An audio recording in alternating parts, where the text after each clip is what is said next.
Hadis 199, wa rawaina fi sunani Abi Dawud an Muslim ibn al-Harith at-Tamimi as-Sahabi radhiyallahu ta'ala anhu.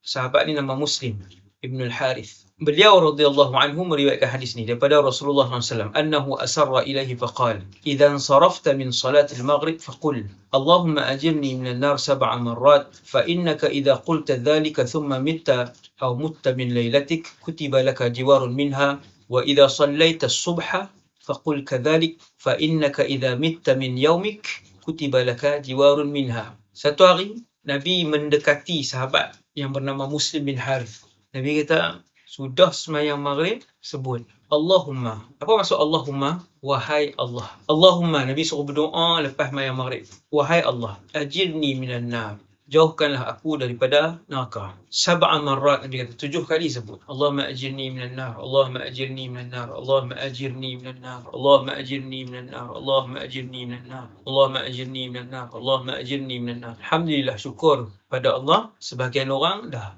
berpuluh tahun dah dia mengamalkan wirid ini, dan sebahagian orang malam ni dia dengar kuliah saya ni dan dia tak pernah buat pun benda ni. Kita ucap Alhamdulillah, syukur pada Allah sebab malam ni dapat ilmu. Sembahyang maghrib saja ke Ustaz, maghrib dengan subuh. Adapun solat lain dia tak ada wirid ni. Yang Allahumma ajirni minan nar 7 kali ni. Subuh, maghrib, zuhur, asar, isyak tak ada zikir.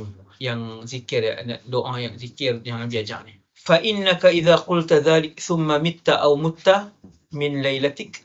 Kalau kamu sebut 7 kali doa itu, kemudian kamu mati pada malam itu. Contohnya tadi maghrib kan, kita sebut 7 kali, kita mati. Allah khatam, Allah Ta'ala tulis dia ni terselamat daripada azab neraka.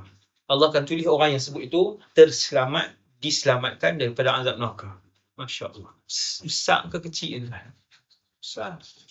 Kemudian wa idza sallaita subha, Nabi kata kat sahabat ni nama Muslim ni, dan apabila kamu selesai sembahyang subuh, faqul kadzalik, sebut benda yang sama, iaitu Allahumma ajirni minan nar, fa innaka in mitta aw mutta min yaumik. Nabi kata kalau hang mati pada hari tu, siang tu, kutiba laka jiwarun minha, Allah akan tulis nama kita Muhammad Wadi Anwar bin Ayub selamat dari azab neraka.